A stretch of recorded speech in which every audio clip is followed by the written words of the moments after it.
Bismillahirrahmanirrahim. Bismillahirrahmanirrahim. Bismillahirrahmanirrahim. Bismillah, bismillah, bismillah. Allah, Allah, Allah. Wala hawla wala quwwata illa billahil aliyil azim. Kemarin pada kesempatan sebelumnya sudah dijelaskan mengenai sebuah wirid, bahwa selama itu berasal dari Nabi boleh.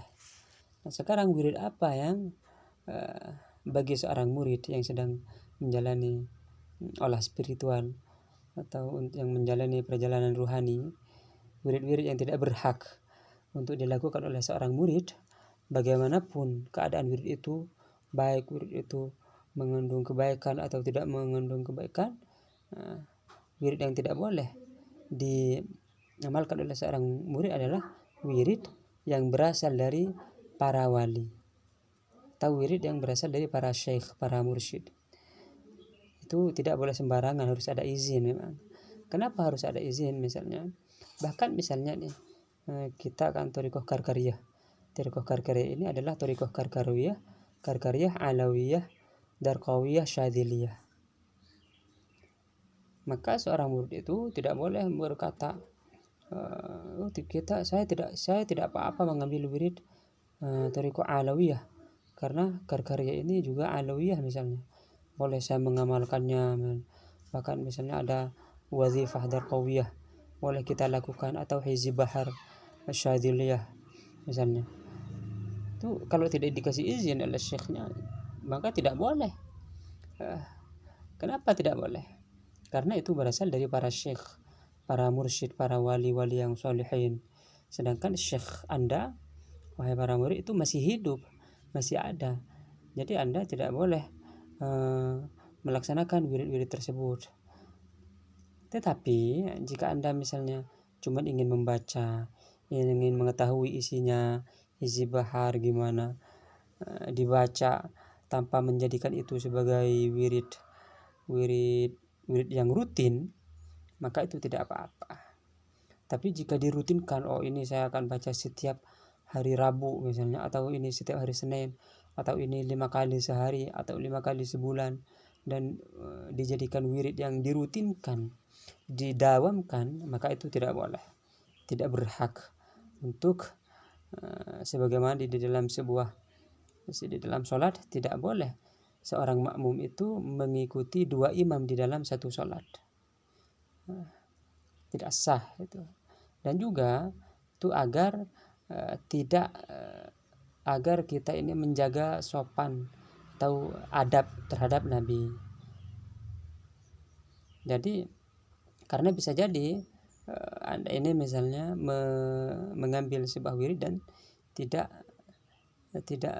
menjadikan, tidak didawamkan gitu. Jadi berhenti seenaknya misalnya. Jadi jika misalnya cuma ingin mengambil berkah, tidak apa-apa. Misalnya mau dibaca dalam beberapa waktu misalnya, kemudian lupa, itu enggak apa-apa itu. Atau misalnya Anda punya hajat tertentu, lalu setelah selesai hajatnya selesai, ya udah enggak diamalin lagi, ya enggak apa-apa. Tapi jika itu dijadikan wirid yang rutin,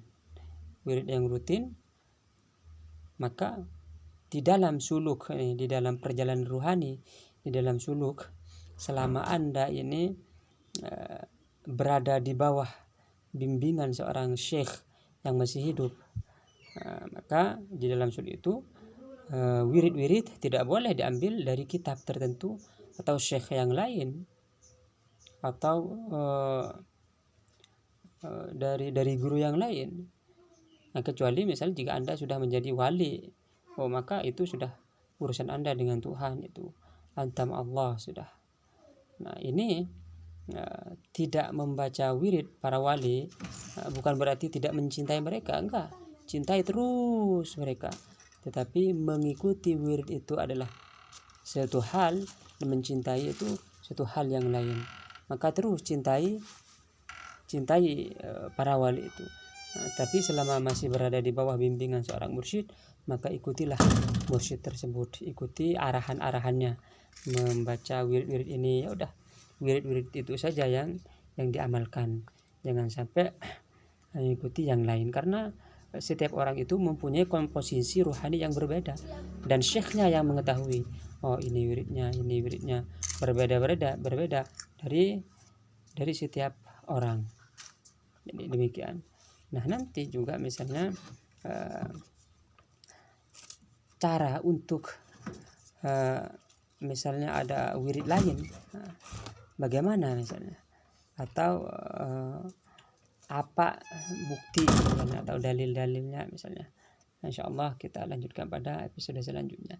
Ya Allahumma shalli ala sayyidina Muhammad wa ala ali sayyidina Muhammad.